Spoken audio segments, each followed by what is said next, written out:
Assalamu alaikum, dear students. We are learning geography of class 10th, chapter 3, that is water resources. Our today's topic is disadvantages of multi-purpose projects और big dams. आज का हमारा जो topic है वो है कि हमें कौन से नुकसानात होते हैं मल्टीपर्पज प्रोजेक्ट से या जो हमारे पास बड़े डैम्स होते हैं उनसे. फाइन. सो प्रीवियस लेक्चर में हमने समझा था कि डैम्स क्या होते हैं, इनकी क्या यूटिलिटी है, इनको हमने क्लासिफाई किया था और अब हम देखेंगे कि इनकी क्या नुकसानात हैं. जो पहला जो नुकसान है, जो डिसएडवांटेज है हमारे पास मल्टीपर्पज प्रोजेक्ट्स का, दैट इज कि जो हमारे पास नेचुरल फ्लो ऑफ वाटर है, it changes the natural flow of water, changes the natural flow of river. जो हमारे पास दरिया होता है उसका जो कुदरती एक फ्लो होता है, एक रास्ता होता है जिससे वो फ्लो होता है, तो उसका जो बहाव होता है उसको रोकता है हमारे पास जो डैम होता है. अब जो इस वजह से हम देखते हैं कि जो हमारे पास सेडिमेंटेशन होती है, जो नॉर्मल जो हमारे पास जो रिवर होता है जो अपने साथ मिट्टी वगैरह लाता है उसे वो सेडिमेंटेशन करता है, तो वो सेडिमेंटेशन नॉर्मल नहीं होती है, इसे पोर सेडिमेंटेशन होती है. और इस वजह से जो हमारे पास रिवर होता है उसकी जो सरफेस होती है वो रॉकी बन जाती है और इससे फिर जो हमारे पास जो एक्वेटिक लाइफ होती है, एक्वेटिक लाइफ उसको काफी नुकसान उठाना पड़ता है. फाइन. Number one. इसी तरीके से जो हमारे पास, जैसे मैंने सेडिमेंटेशन की बात की, because of the same reasons हम देखते हैं कि जो हमारे पास एक डैम होता है ये फ्रेगमेंट्स करता है. जो हमारे पास रिवर होता है ये इसके फ्रेगमेंट्स करता है. एक तो होता है जो रिवर जो डैम से पहले होता है और जो डैम के बाद होता है, it creates fragments in the river stream. इसके बाद हम देखते हैं कि बिकॉज ऑफ दिस फ्रेगमेंट्स जो माइग्रेशन होती है एक्वेटिक लाइफ की, माइग्रेशन वो नहीं हो पाती है नॉर्मली. और जो ये जो हमारे पास जो एक्वेटिक लाइफ होती है जो ये एग ले करते हैं, जिसे हम जिससे ये अपनी जो प्रोडक्शन है, अपनी जो नस्ल है इसको आगे बढ़ाते हैं, तो वो नहीं हो पाती है. That's called spawning.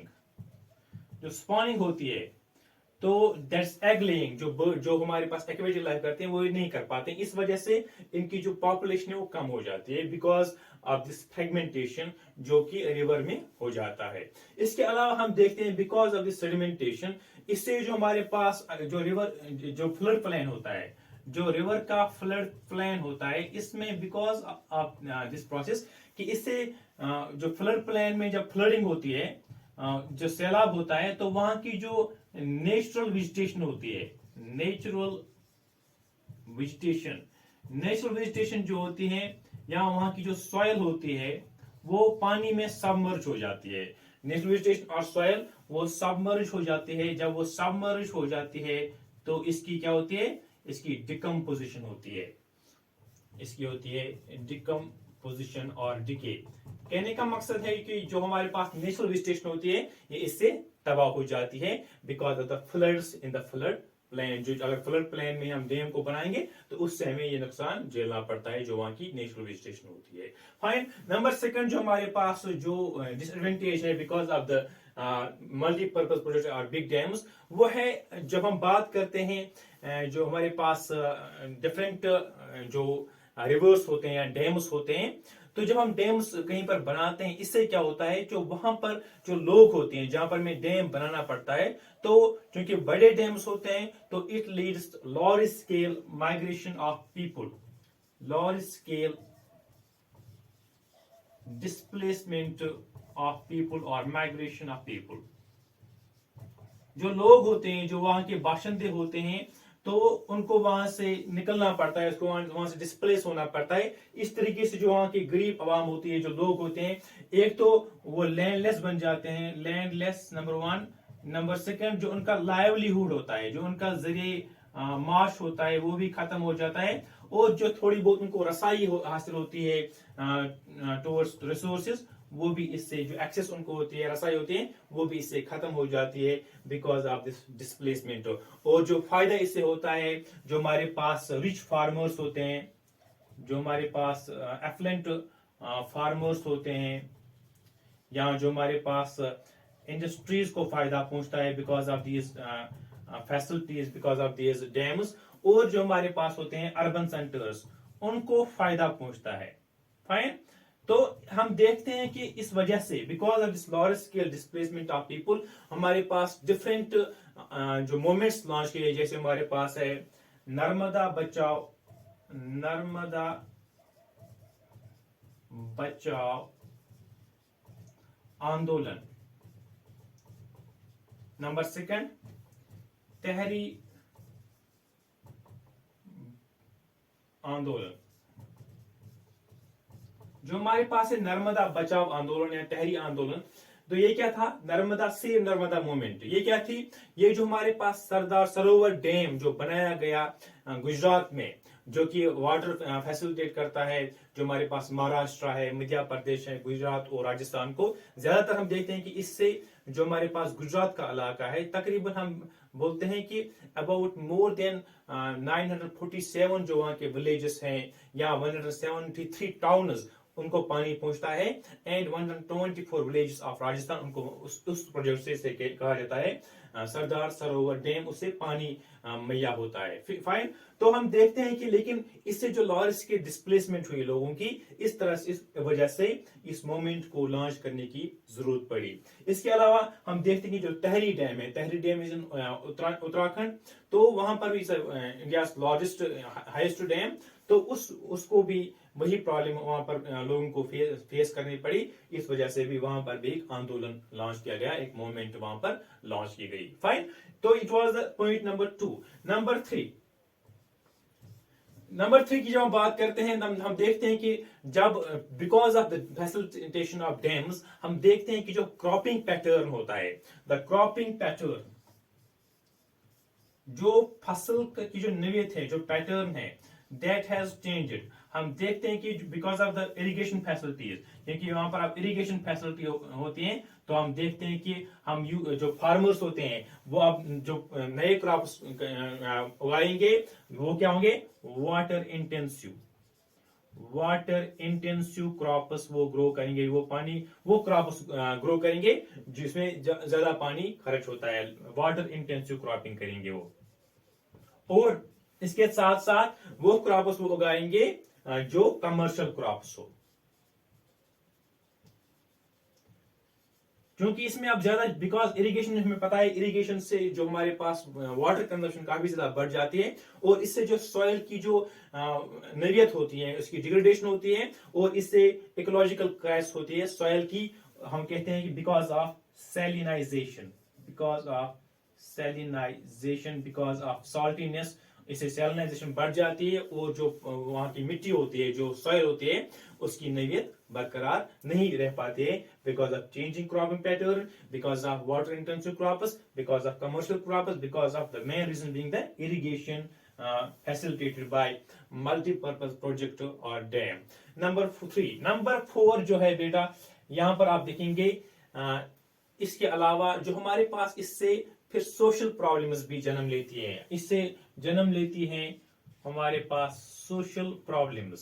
Social problem किस वजह से? हम देखते हैं कि जो हमारे पास रिच फार्मर्स हैं, रिच फार्मर्स एक साइड से, और दूसरी साइड से हमारे पास होते हैं लैंडलेस पीपल, इनके दरमियान जो गैप है, जो ये ज्यादा अमीर हो जाते हैं because of this labour intensive and commercial crop से अमीर बन जाते हैं, और ये गरीब ही रह जाते हैं। और इससे जो हमारे पास गैप है between rich and poor, that gap is widened. इससे जो हमारे पास गैप है, वो खाई जो है वो बढ़ जाती है।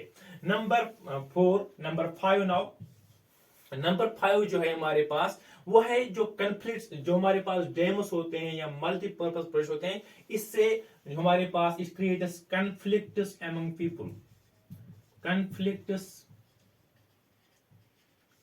पीपल, इससे लोगों के दरमियान जो है कन्फ्लिक्ट पैदा होते हैं, because of different views regarding sharing of water.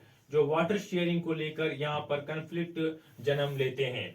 For example अगर हम बात करेंगे जो हमारे पास कृष्णा गोदावरी डिस्प्यूट है, कृष्णा गोदावरी डिस्प्यूट, कृष्णा गोदावरी डिस्प्यूट, ये जो डिस्प्यूट है बिटवीन स्टेट्स ऑफ, एक साइड से हमारे पास है आंध्र प्रदेश और कर्नाटका, आंध्र प्रदेश कर्नाटका, और दूसरी साइड से हमारे पास है महाराष्ट्र। तो इन स्टेट्स के दरमियान वाटर शेयरिंग को लेकर काफी तनाजा उठा है, खासकर जो यहाँ पर कोयना का इलाका है वहां पर ये एक डैम बनाना चाहते थे महाराष्ट्र में। तो इसको लेकर आंध्र प्रदेश और कर्नाटका और महाराष्ट्र के दरमियान क्या है, तनाजा चल रहा है। इसी तरह से हम देखते हैं कि ये तो एक तनाजा जो कॉन्फ्लिक्ट होता है ये कम्युनिटी लेवल पर भी हो, और हम देखते हैं कि यहाँ पर जो कॉन्फ्लिक्ट स्टेट्स को लेकर भी है। इस तरह से हमारे पास एक कॉन्फ्लिक्ट बाज़ औक़ात देयर आर, जैसे मैंने यहाँ मिसाल दी, जिस called as inter state disputes, states के दरमियान डिस्प्यूट्स होते हैं। जैसे हमें पता है कि there is also Kaveri water dispute between Tamil Nadu, Puducherry, Kerala and Karnataka, वो भी चल रहा है। और कृष्णा, और हम देखते हैं कि हरियाणा और जो पंजाब है उनके दरमियान भी सतलुज 20 रिवर के पर वो उनके दरमियान भी डिस्प्यूट्स चल रहे हैं regarding the sharing of water.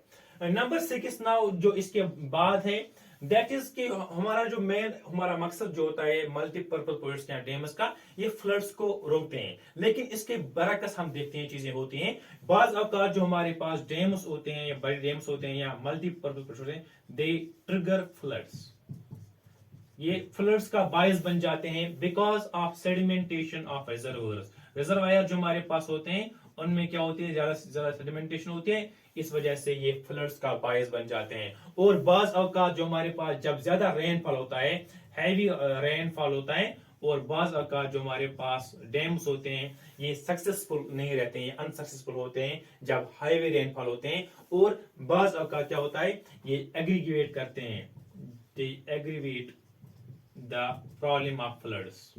जैसे हमने देखा है कि 2006 में हम देखते हैं गुजरात में या महाराष्ट्र में, वहां पर क्या हुआ था, वहां पर जब हैवी रेनफॉल हुआ था तो इससे जो अर्ली फ्लड्स है उनकी जो नवेत है बढ़ गई थी बिकॉज ऑफ डैम्स। इस तरह से हम देखते हैं कि जो हमारे पास डैम्स हैं ये हमारे पास कारआमद नहीं रहते हैं, हमें बचा नहीं पाते हैं from floods.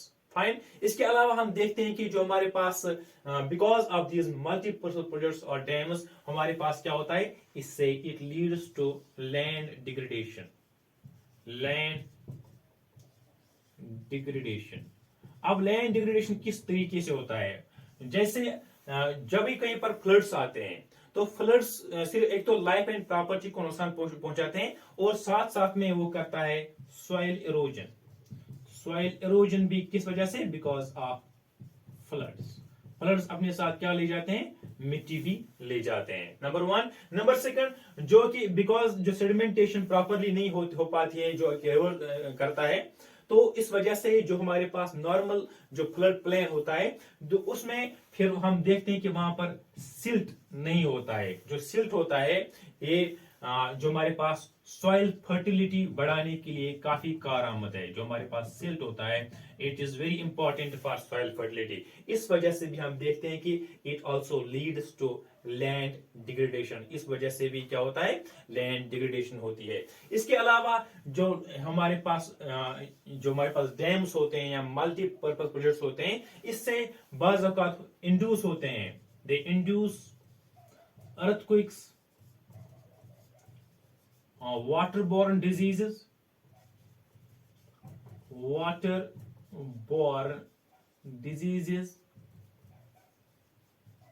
pests and pollution because of excessive use। हम देखते हैं कि इसके अलावा जो हमारे पास डैम्स बनते हैं, क्योंकि ये काफी जो एरिया पर मुश्तमिल होता है और इसमें काफी पानी भी होता है, इस वजह से भी वहां पर उस इलाके में अर्थक्वेक आ सकते हैं। इसके अलावा वहां पर जो है वाटर बॉर्न डिजीज भी ब्रेक हो सकते हैं, पेस्ट्स जो कि क्रॉप्स को खराब कर सकते हैं, तो वो भी वहां पर होते हैं। और बिकॉज ऑफ एक्सेसिव यूज यहाँ पर फिर पोल्यूशन भी हो जाती है, जो वाटर पोल्यूशन वहां पर हो जाती है because of excessive use of water.